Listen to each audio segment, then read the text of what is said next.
All right. So most of y'all know who Matt Aycock is. He is a real estate attorney. I refer to his stuff a lot. He's kind of my person that I call when I have real estate attorney type questions. I've known him for, wow, a long time. Like probably 10 years, Yeah, right probably. at. Yeah, at least. But has a title company, works in some all kinds of different interesting areas of real estate, from traditional to working with more investment type portfolios and things like that. Anyway, I'll let him go kind of take the wheel and kind of explain. I know a lot of you are seeing all the crazy posts on Facebook and different places, and I saw someone post yesterday that everybody should leave Remax because Remax is saying that they're not standing behind their agents. I'm just like, okay. So everybody's kind of all over the board. So I figured we'd just kind of cut to it and kind of get the meat of it and how it really impacts you guys. Yeah. So, I mean, the issue that, we're talking about is buyer's agent commission, who pays it. And there's a lot of ways to look at this. Most everything in real estate is a ledger question. And by ledger question, I mean, it just, the bottom line number for the seller is all that matters. Like if you're selling a house for 500,000 and then there's like $20,000 worth of costs that are being borne by the seller, they're netting 480. Well, if you sell that same house for 480, but there's no cost to the seller, they're still netting 480. So it's six in one, half a dozen the other. One principle I like to tell people and make sure they understand is, like, on a homestead, especially, you're ignoring a lot of gain. 250 for an individual, 500 for a married couple. You're ignoring that gain in terms of capital gains taxes with the IRS. And so the person that generally should be more willing to absorb costs, which would drive the price up, is the seller. That's who would benefit from doing it. And it's that basic principle is a lot of the reason why we have the system we have in place today when it comes to real estate commissions for buyer and seller agents.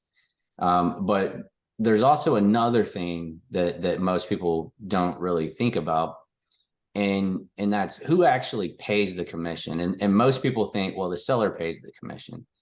The argument could easily be made that the buyer actually pays the commission, because the seller doesn't bring cash to the table at all. The buyer is the only one bringing any cash to the table to buy a property, and the real estate commissions are just, they're built into the deal. And we've been fortunate enough to where appraisals have been able to justify that. And the marketplace has been very receptive to that. Where things got out of control, and I used to see this all the time, and I would privately reach out to any agent that I ever saw post anything like this at all whatsoever, especially in a public forum. But I used to see a lot of posts where an agent would be bad mouthing a listing agent or whatever for only paying 1% or 2% buyer's agent commission. Those very public posts, which, other agents would jump in and say comments like, yeah, they should pay the standard. That's really terrible. I can't believe they would do that. How do they expect to sell it? All of those posts are being used as exhibits in this litigation. And so, frankly, there's no other way to say it. Your industry screwed yourself by broadcasting this. Had it not been a public social media presence complaining fest about a seller's agent not paying a buyer's agent the 3% commission or the standard commission, there would be no case here. There would be zero case. That, though, they have so much evidence there, and it's by such a large percentage of real estate agents, hopefully none of you, but if it is, it is. But those are being used as exhibits, and that is going to help the DOJ's case. This thing's not over. My prediction is that some sort of a true, really well put together settlement agreement is going to be reached at some point. That's generally how these things work out, because there's just tons of money being thrown at it from y'all's side. And while DOJ has unlimited resources, they're not going to fight forever. They're going to make a deal, but it's basically going to be where you guys roll over, or else, So that's the crux of what caused this problem. And the the reality is that you guys have used the same brilliant sales pitch for years. When you talk to buyers, you're like, hey, you don't even have to pay for me. The seller is going to pay for me. And that makes it very easy to be able to convince a buyer to give you 3% because they're not paying you. However, if you've been in this business for long, you know you always need a buyer's rep agreement. If you don't, and you've got a client that goes and buys a new build, you understand how that means you don't get paid because the builder is going to cut you out, which happens literally all the time. So as long as you're getting a buyer's rep agreement, don't know if you guys actually have ever read them, but it states in there very clearly that you get whatever percentage of commission that you're entitled to. That is a contracted for right. In the event that the listing agent pays that, your buyer doesn't. In the event they don't, your buyer does. That's always been the case. That's never changed. That is what actually entitles you to a commission, privity with the buyer's agent. In MLS, and I always have to like really drive this point home. In MLS, that is the broker to broker agreement. That controls what the listing agent is going to pay you. Okay. It does not matter what is in the contract. So the TREC contract could say 3% on the disclosure page, which shouldn't be in there anyway. It's horrible that it's in there because it just confuses everybody. But that is the contract, the TREC contract that everybody signs. That is not an agreement that has anything to do with you getting paid. Has nothing to do. I don't care what's in there. It's irrelevant what's in there. The only thing that matters is the listing agreement, the buyer's rep agreement, and the broker to broker agreement in MLS. So if they put, and I've seen it, they put 3% in the TREC contract, but you don't get some sort of a broker to broker agreement amendment over MLS, you're not getting paid 3%. You're getting whatever's in MLS. And so that's just the reality of it. Now, one of the other factors in this case that's kind of important is that I don't know if this has been fixed yet or not. You guys probably do. MLS used to require that you pay something to the buyer's agent. They can't really do that, because that means it's not freely something you can contract. So that is probably going to have to change to where it could be 0 or whatever. Now, I do know there's a recent change to where what is being paid to the buyer's agent has to be public. Did that go into effect yet? No, it hasn't. Okay, so what's being paid to the buyer's agent by the listing agent is going to eventually be public. I think that's probably okay. Yeah, I mean, on the things that take feeds from the MLS, it is public now. Like you do see it. Oh, okay, so yeah, so things like that. Yeah, so it's technically already in effect. It's not like because used to it was like private remarks, right? And that you know only you guys could see it. Your clients would see it only if you showed it to them. So now it would be accessible by them, and you would have to hand that over. Sure. If your client has money, you know, as a buyer, then it's a simple math problem on how you do this. Is you take them, so you know what they're going to pay in terms of your commission. So you tell your client when they want to look at this particular home, and this has been a solution for a long time. Nothing I'm telling you is new. It's just being brought to attention. You tell your client, hey, look, this particular listing agent wants to keep all the commission to themselves. They don't want to share. They don't want to pay for me. And that's fine. We're just going to bake that into the offer. We're not going to offer what we normally would. And so you just take what you would normally offer, reduce that by whatever your commission is, 3% probably. So if it's 100 grand, you're gonna offer 97 grand for simple math. I mean, you just reduce it by 3%. It's not a hard formula. And then that's going to be the offer. And you're going to make sure your buyer knows that you getting paid is going to be on their side of the ledger, so their side of the closing statement. But it's exactly the same net out of pocket money for your buyer. The problem with that, and this is going to be a huge issue, is that buyers are already low on cash most of the time, and they're not able to come up with that extra cash. So it's going to increase their cash to close. And that's going to hurt them with getting a loan. That's going to hurt a lot of things. And so instead of going that route, You could always present the offer as that. And instead of reducing it by 3%, maybe reduce it by 10%. This is just a negotiation tactic. Send over an offer and an alternative and ask them to choose. So offer one is going to be, instead of you paying 0% to me as the buyer's agent, you pay 3% to me, and here's our offer. And then if you want, my client to pay me, here's this offer, and it's going to be 10% less, because now my client's going to pay me directly, and that's going to impact their ability to close because of cash to close, that kind of stuff. And because you presented the offer and the alternative offer to that listing agent, they do actually have to show both to their client. And I would include some version of a net sheet or whatever with both offers, so that the seller can look at it and see, okay, I make a whole lot more money if I agree to pay the buyer's agent. Mm-hmm. Okay. Does everybody kind of understand that approach? Okay. All right. That's the way you overcome this. But the key thing to take away from what's going on right now in the litigation is that the goal is to make sure that everybody has the opportunity to actually negotiate.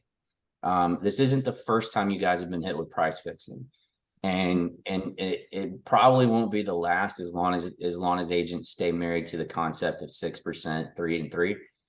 I mean, it is price fixing by definition. It is exactly that. There is no doubt in my mind that it's price fixing, but it's price fixing that's somewhat determined by marketplace, because when things get really hot, you guys do start carving away at that 3% in order to compete for business. So that's what the government wants. They don't want something to where there's this association like National Association of Realtors that's essentially controlling the pricing of those services. They want it to be a free market. I'm not saying you guys have to adjust away from whatever you're charging now, but I am saying that because everybody charges exactly the same, that's what the problem is. That's what's causing the problem. Other factors that are coming into the case, which are also true, is that to sell a home now, well, maybe not right now, but last year, took far less effort than 40 years ago, like far less. And you get the same percentage of commission, but the values have gone up exponentially from there. And so it's like, why are people having to pay this much more? Well, that tends to support the view that it's price fixing. And so that's also a concern, because frankly, if you sold before technology, it was really hard. It was a lot different back then. Technology saves you guys so much time, it's not even funny. And plus, values have more than doubled over a pretty short window. So automatic pay raises, I'm like all for it, because I like everybody to make money. But the reality is that those are factors that they're looking at, and they do support the argument. And so I think in the end, you will see some sort of a model to where perhaps MLS will be prohibited from offering a buyer's agent commission, perhaps, and that it's part of a negotiation of the deal.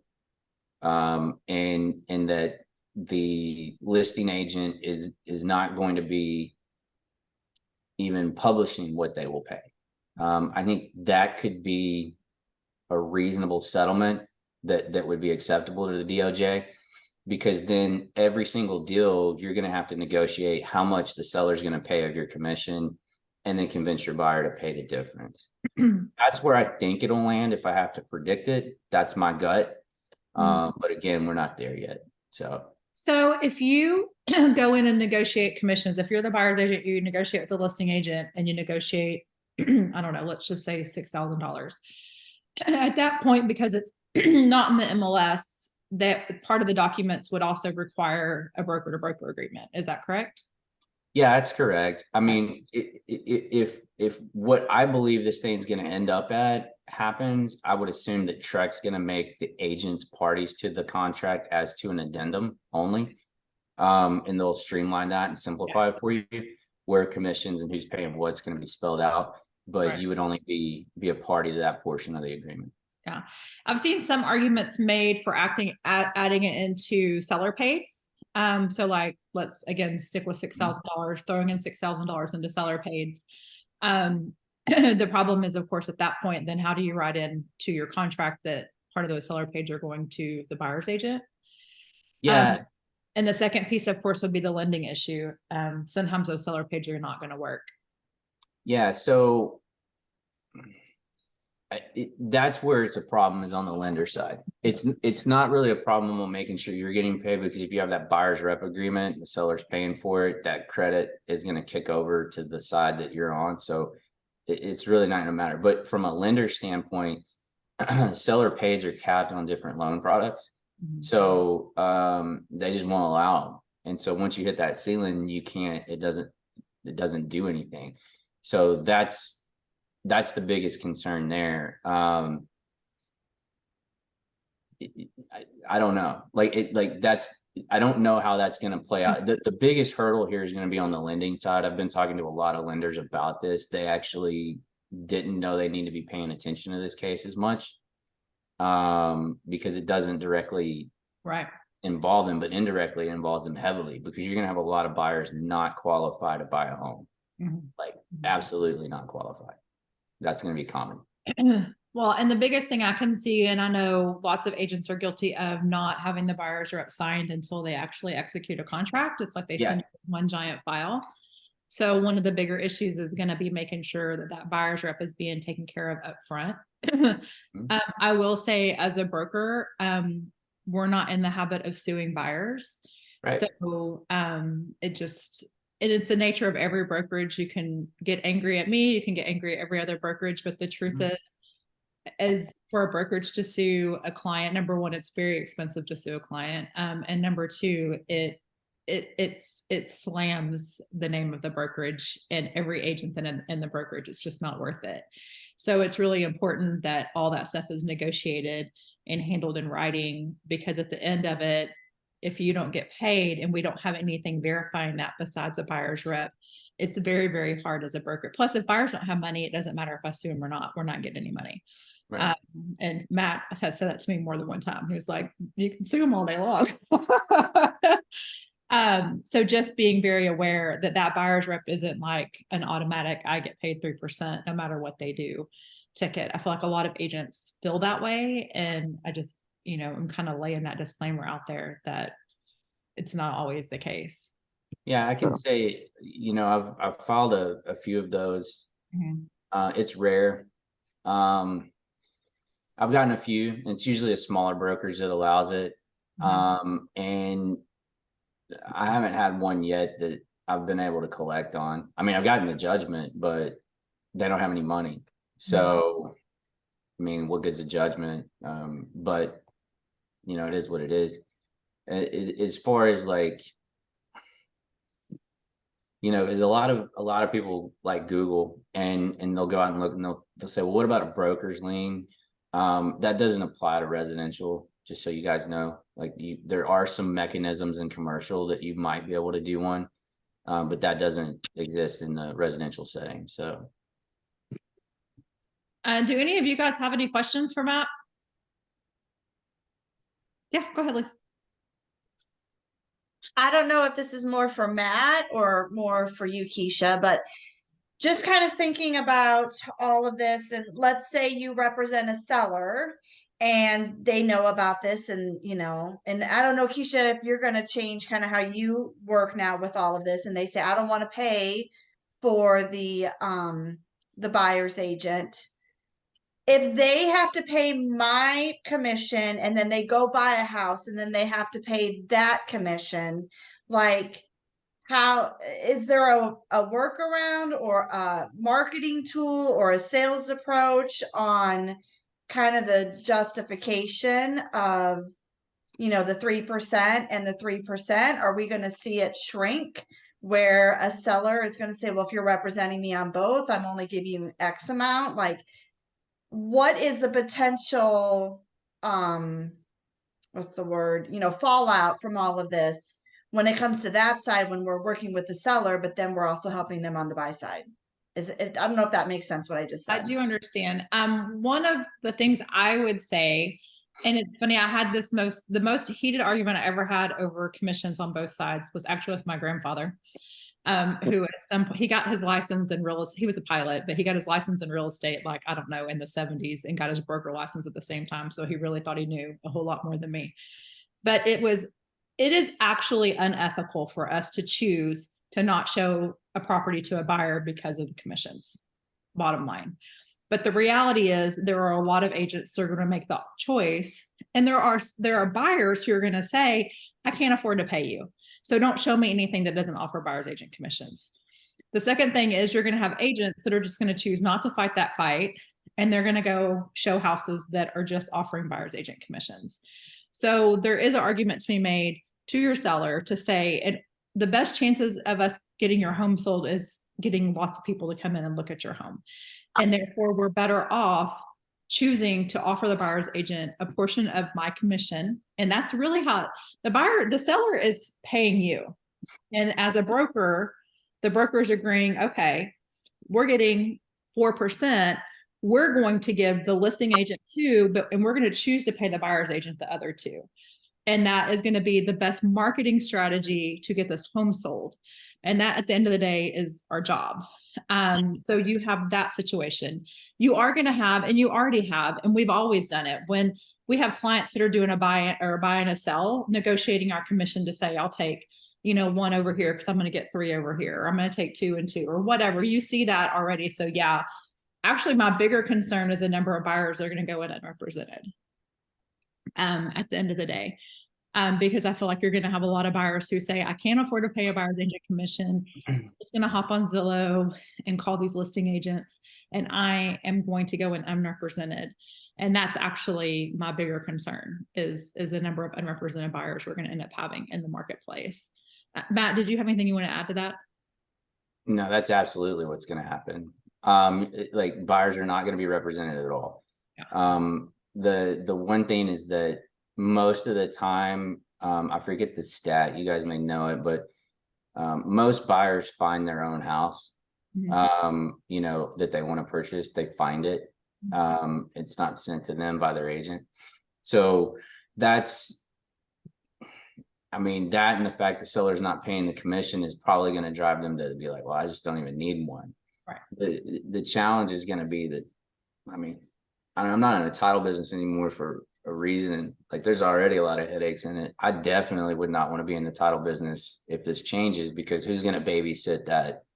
For sell by owners already bad, for buy a buyer, that's like, I don't even know. Like, I don't even know how to navigate that. That's going to be a headache, because I think everybody on this call would agree that listing a home is way easier than buying a home as an agent. It's not even close, the amount of work you do. So I would say that that's really the biggest hurdle.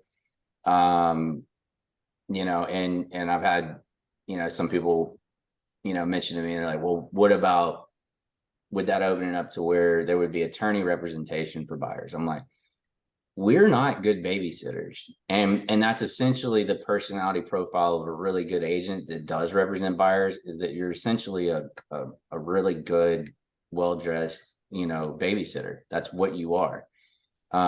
We don't do that. Attorneys, like, I'm a nice enough guy, but my bedside manner is not at that level. Like, I just am not going to like sit there and cry with you over whatever. It's just not going to happen. So that's what you guys do. And that's what gets it to the finish line. And so I don't think that that's even an answer, would be to have attorneys driving that ship. Could we negotiate the contract? Yeah, but that's not really that hard. So I don't know that there's really a value there.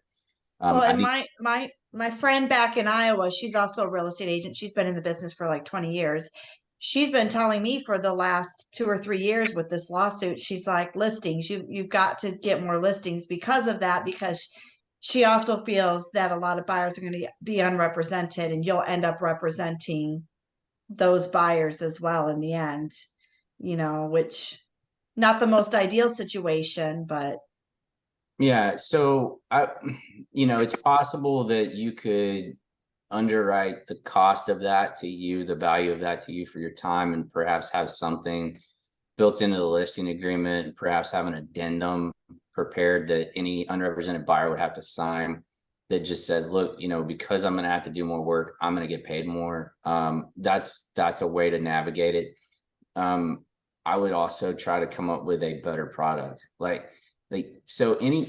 Most people are always scared of like big changes, and this is not exactly a big change. This is more of an enforcement of something that's always been, but similar issue.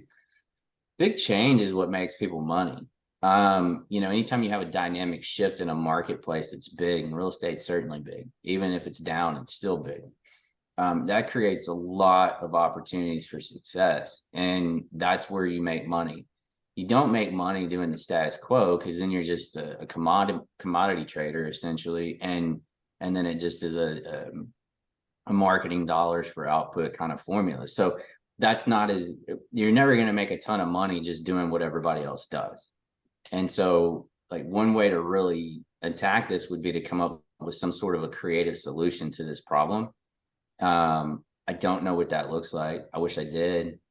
But I have some ideas, but I'm going to hold on to those for now, mostly just because I don't know how I would roll those out. MJ, what's your question? It's more of we're salespeople. So when we go to our listing presentation, it's like, okay, what do you want me to take out if you don't want to pay 7%? Right. My listing agreement will often say 7%, and my buyers or sellers pay my $4.95 transaction fee.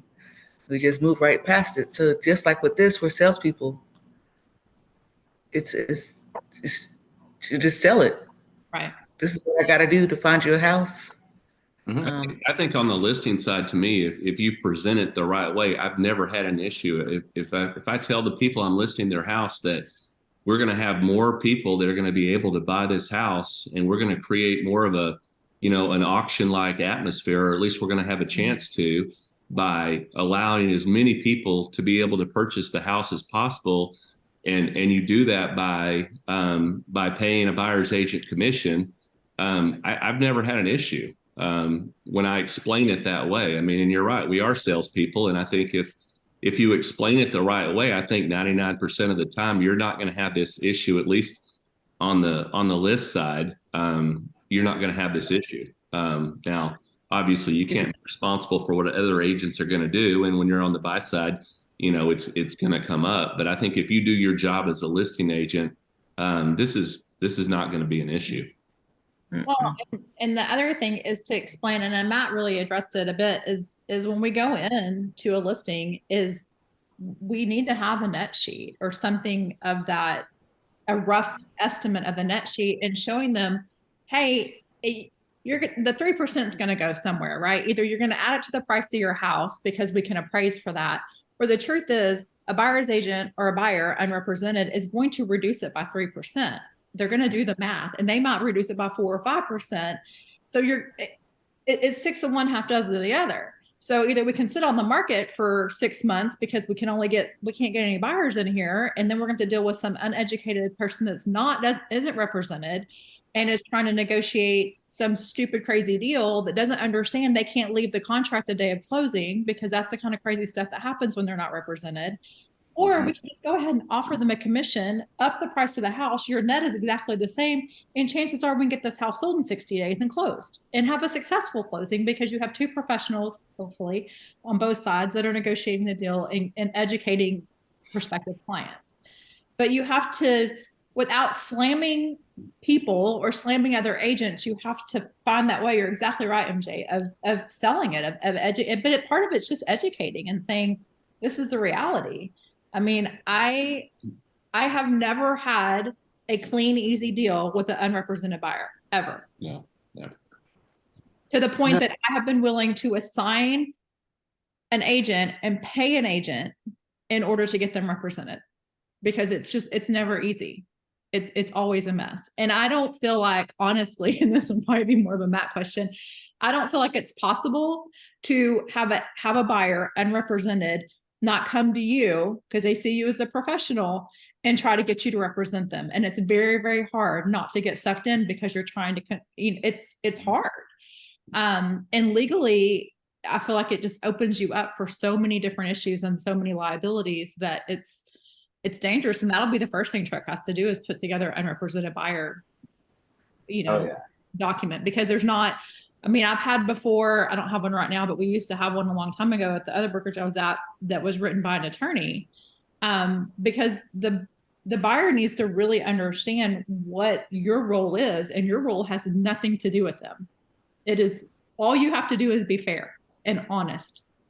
You don't have to, you don't have to help them with repairs. You don't have to help them with inspection. You don't have to do any of that. You don't even have to explain the contract. Well, you don't want an agent, so go pay an attorney to explain the contract to you. So it's just one of those things that we have to be really careful as agents to not step in something that is going to get us in trouble. And that's, like I said, that's my biggest fear with unrepresented buyers, because it's really hard not to get sucked in and help them. Any other Or we're questions? just buyers, agents, we just go new construction, avoid all the drama. This is true. This is true. This is true. I've even actually seen some new builds asking people randomly, hey, do you want to put an agent on this? I'm like, what just happened? They were trying to put us out 5 minutes ago. Yeah. It's a cycle. Do you think this will open up the door for more builders to stop paying the 3% to agents if they know that No. sellers? Absolutely not. I think builders will always try and cut you guys out if they don't think it'll screw themselves in the marketplace. They're always going to do that. Even if they know you exist, they're going to do that. And they always have. Like I've heard of conversations where sales agents have even told buyers, hey, look, don't put your agent down and we can do this. Like, I mean, it's all verbal, but I believe it. And so no, like builders are going to try to screw you any chance they get as a whole. There's exceptions to that. I'm not saying they're all bad, but I mean, the things I see on that side are insane. But no, if they're in a marketplace where moving properties is difficult, they know what works, and they'll bring back the large buyer commissions. Plus, hey, if you sell X number of homes in this period of time, we'll send you on a cruise. Like, they'll get back to that in that kind of market, and they're smart. They know that, people don't remember how badly they treat you guys at times. When times are good, they treat you terrible.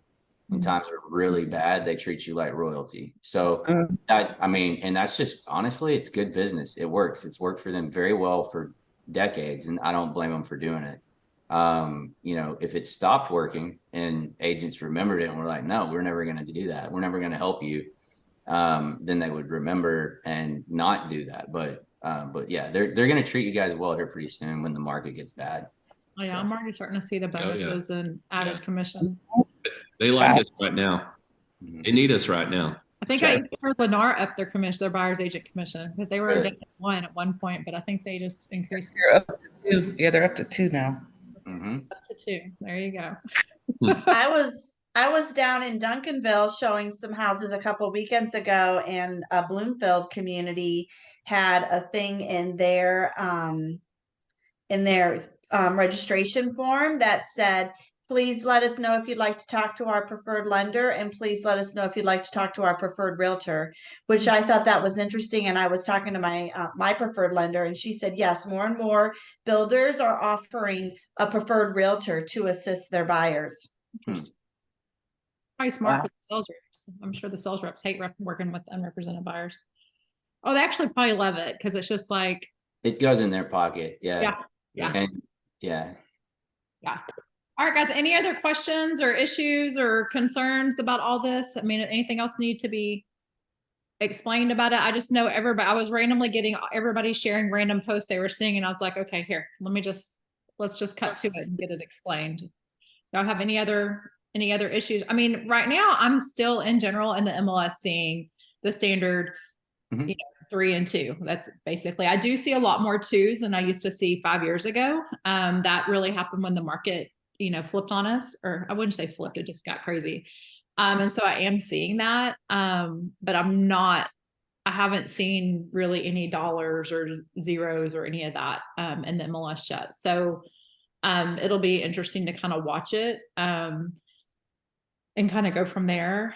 I'm probably gonna have to have a conversation with Matt later about if I need to change, because at this point, our office policy is to offer a buyer's agent commission, and I might legally have to change that so we don't get the brokerage in trouble. That'll be a conversation you're not gonna have on the side, Matt. But because up until this point, it was really up to the broker. The broker could say, you know, this brokerage does this. We can't say you have to charge 6%, but I could say we're always going to offer the buyer's agent a certain amount of money. And I feel like that is about to probably start getting brokerages in trouble that have those rules. Right. Yeah, that's going down. So I probably will have to make that modification and send that out around the first of the year when we re-sign our all of our agreement stuff. But anyway, if you guys don't have any other questions, I will let you, I'll especially let Matt go. I appreciate you so much getting on this call with us and taking your time to explain everything. Yeah, it's good seeing you guys for sure. You too. It was MJ. Yeah. You too. Does anybody else have a question or anything? MJ, were you waving your hand? She was just saying. Yeah, bye. Oh, To okay. all you.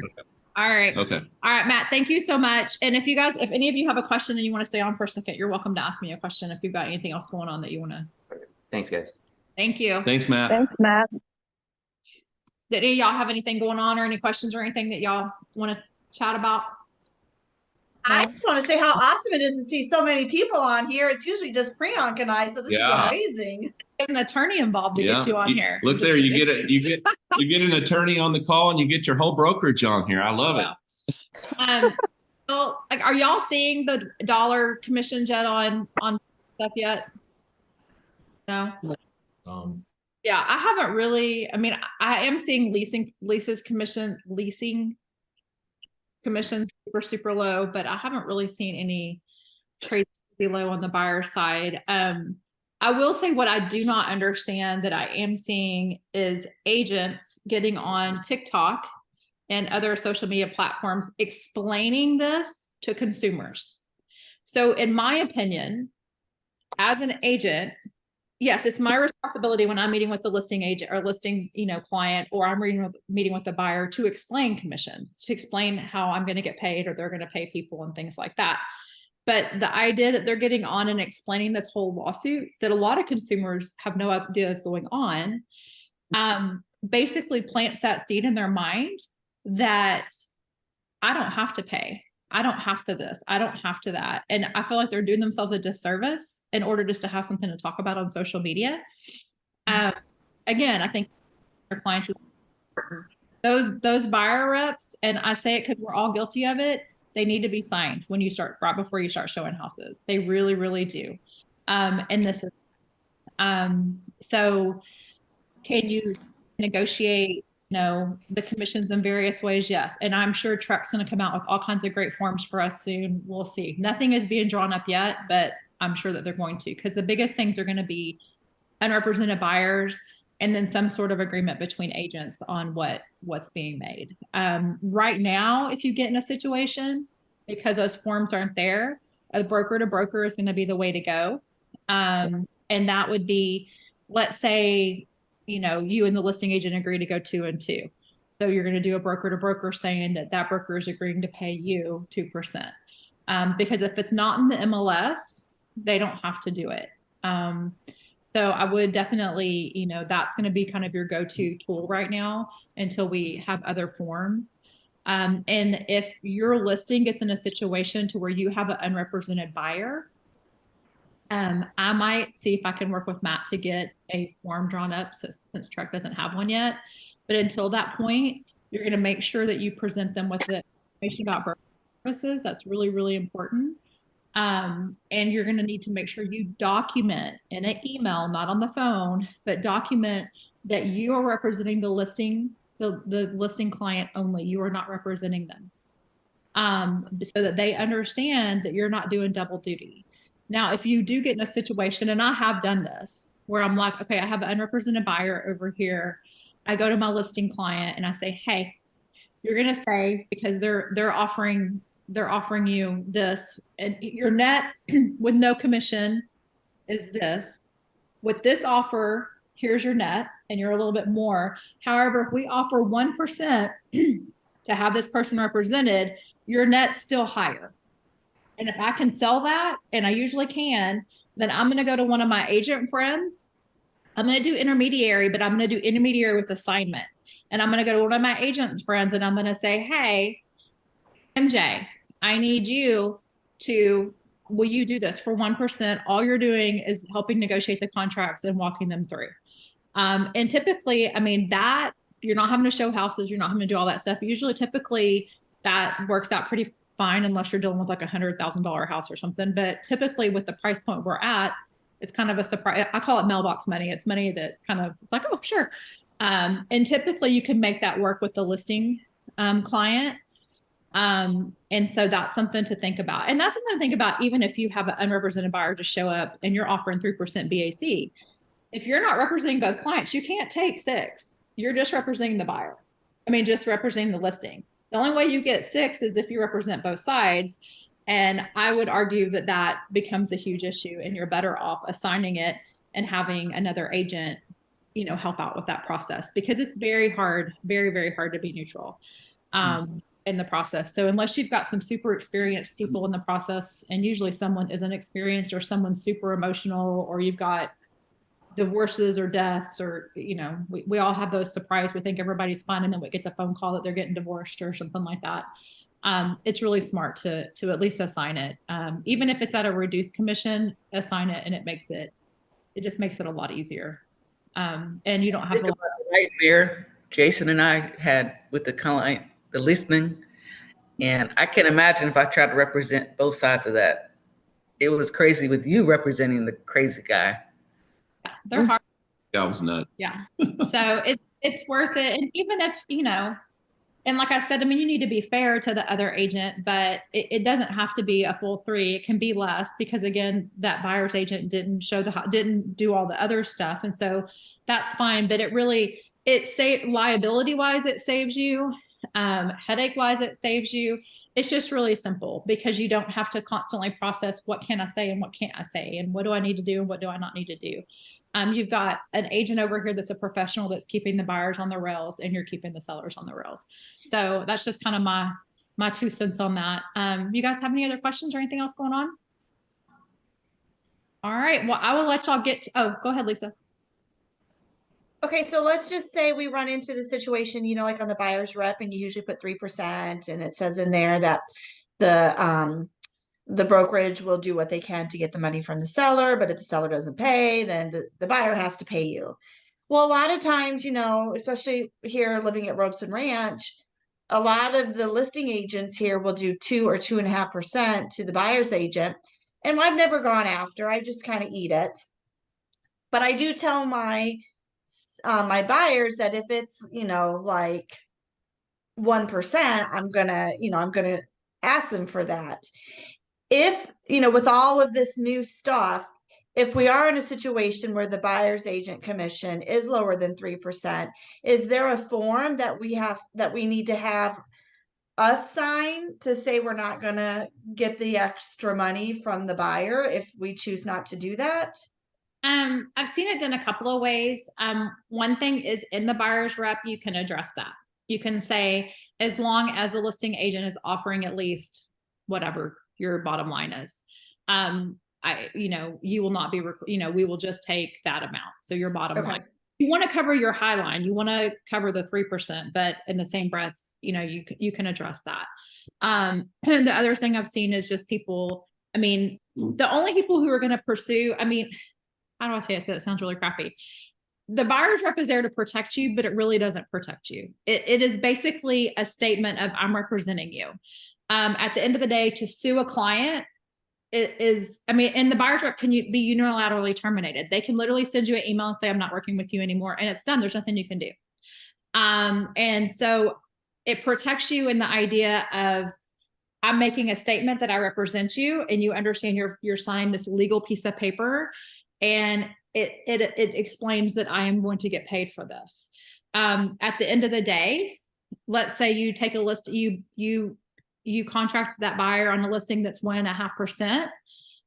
Is anybody going to sue that buyer for the other 1.5? No, they're really not. Because like Matt said, even the ones he's pursued, they still haven't gotten paid. And so it's almost just like let me just put this all out there. And 90% of the time it takes care of you.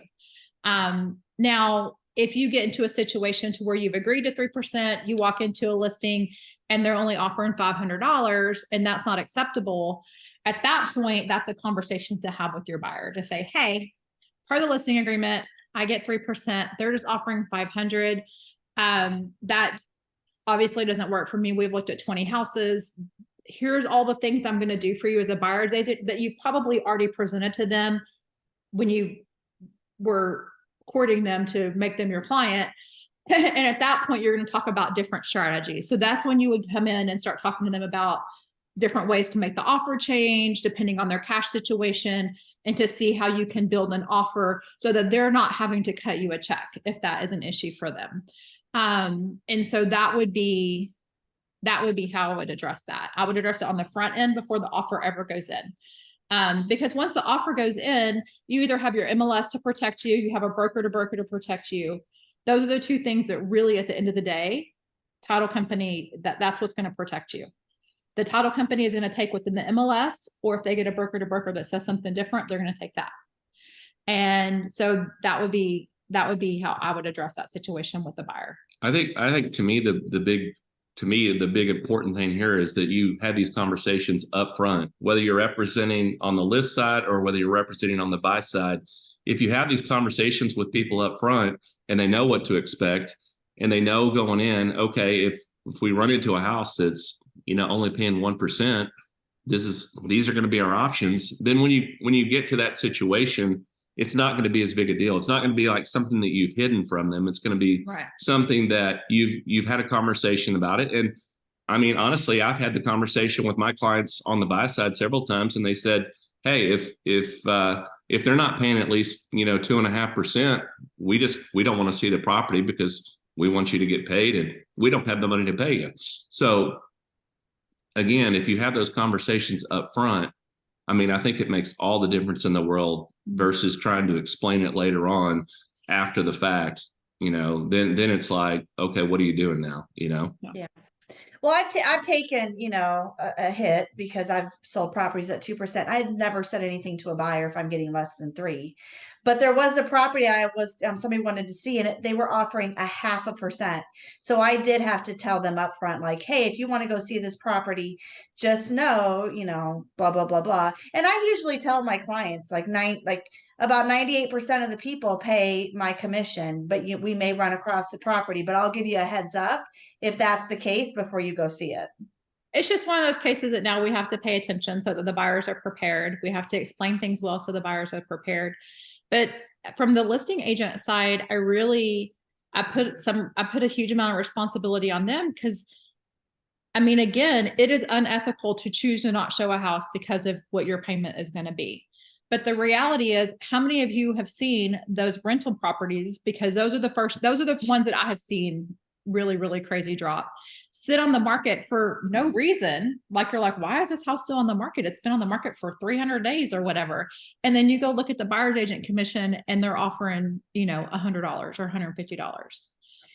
Yeah, you're shooting, if you're trying to do that on the list side, you're shooting yourself in the foot. I mean, I see it all the time. You look, and to me, you see 200 days on the market, and then you look and see they're doing a 1%, BAC. It's like no one's showing their property. Yeah. And that's why, if you explain that, I mean, yes, it's unethical, but at the end of the day, we all know that, if you've, either way, whether you've explained it to your clients or they're not explaining it to their clients or just choosing not to go show the property, either way, you're not getting showings because you've chosen to go this lower route. I mean, to me, it's all about getting your property in front of as many people as you possibly can.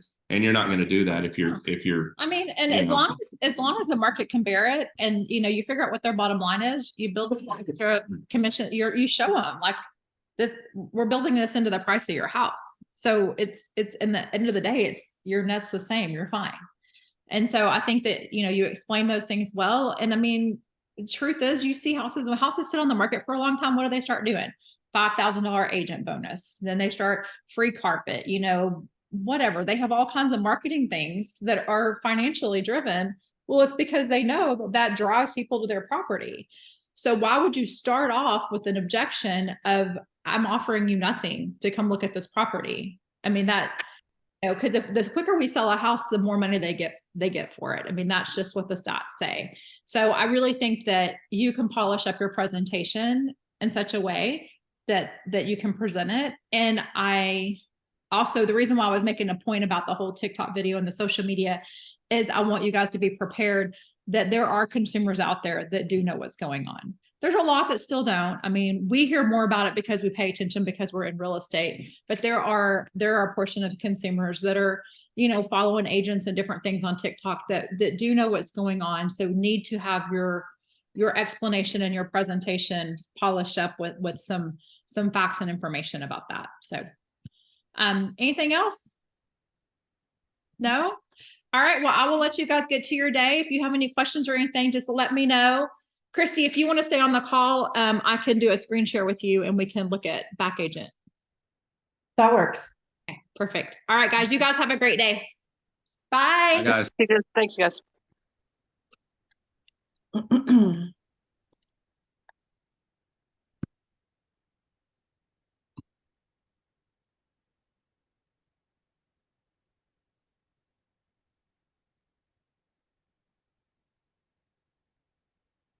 How are you? Good. How are you? Hi, Good. Christy. Hi. I'm going to do a screen share with you. Okay. Stop recording.